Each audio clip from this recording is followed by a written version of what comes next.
Salut les Nakama, j'espère que vous allez bien. Désolé pour la vidéo qui devait sortir le samedi qui n'a pas vu le jour. J'étais occupé, mais ne vous inquiétez pas, je travaille en ce moment sur un projet et j'essaie de rassembler tous les indices possibles pour vous produire une merveilleuse vidéo. Ce n'est vraiment pas facile avec les affaires scolaires, les exercices, les révisions, plus mon temps que je dois organiser pour travailler sur mes vidéos. Donc, j'espère que vous pourriez me comprendre. Aussi, si mon contenu vous plaît, n'hésitez pas à vous abonner, liker, partager et activer la cloche de notification si ce n'est pas encore fait. Ça m'encourage et ça justifie tout le temps que je prends pour vous faire plaisir. Sur ce, on commence avec les spoils concernant le chapitre 1043. Celui-ci s'intitule « Mourons ensemble ».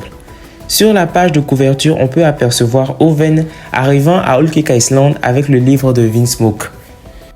On ouvre le bal avec Kawamatsu qui demande aux samouraïs de s'échapper car il n'y a aucun honneur à mourir brûlé vif. On connaît la détermination des samouraïs, on sait de quoi ils sont capables et mourir comme ça, c'est pas être digne d'être un samouraï. Pour eux, mourir en honneur, c'est mourir tout en lavant l'honneur de celui qui leur avait tout appris, Oden. Venger Oden. C'est Kaido qui l'a tué, donc c'est logique qu'ils veulent en finir avec lui. En parlant de ce dernier, le narrateur le déclare vainqueur du combat opposant à Luffy. Pour la première fois, Oda n'a pas respecté ce qu'il faisait d'habitude. Même si cette défaite a été occasionnée par un facteur externe, il n'en reste pas moins que Luffy a perdu.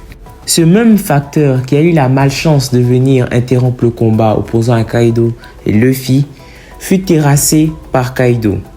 Ensuite, Kaido, qui a terminé son nettoyage à l'étage, décide de s'occuper de la poussière qui se trouve sous le tapis.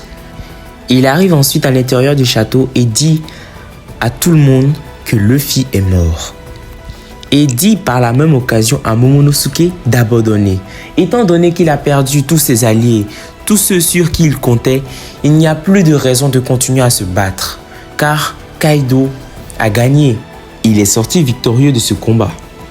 Après la déclaration de Kaido, Kid et Law se relèvent étant donné qu'ils pensent qu'ils sont le dernier espoir pouvant vaincre Kaido. Mais ils ont oublié qu'après avoir combattu l'impératrice, ils ne sont plus en mesure de combattre encore Kaido.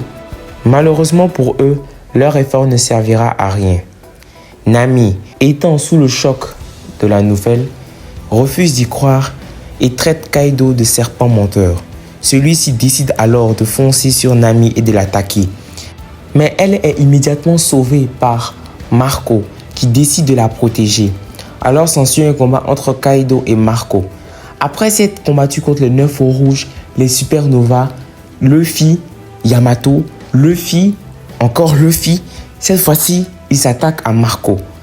Kaido est l'antagoniste, si je puis me permettre, le plus dangereux que nos Mugiwara ont pu croiser. Kaido va se battre jusqu'à ce que Marco abandonne. Nekomamushi et Carotte vont aussi être de la partie.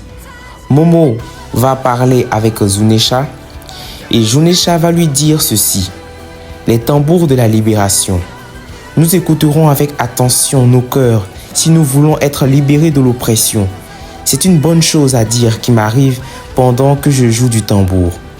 Momonosuke, voyant leur effort vain, décide alors d'abandonner pour que personne ne meure. Mais Yamato lui dit de ne pas faire ça et elle dit cette phrase « Mourons ensemble » qui est le nom du chapitre. Zunisha dit alors « Écoute-le, ce son que je n'ai pas entendu depuis 800 ans. » Mais de quel son il parle à la fin? Il nous dit encore « Le tambour de la libération ». Il n'y a pas de doute, il est là. Mais qui est-ce? Il le dit. Joy Boy, il est de retour. le corps de Luffy est en train de bouger.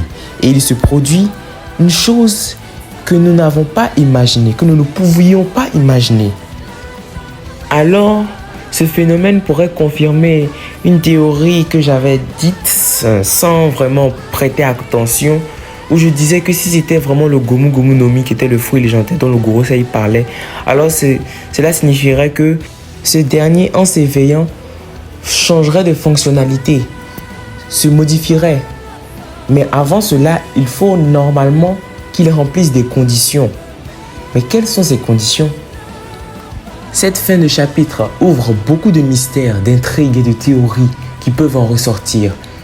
Ce sourire qui émane sur le visage de Luffy, l'origine du fruit de Luffy, tous ces éléments sont liés.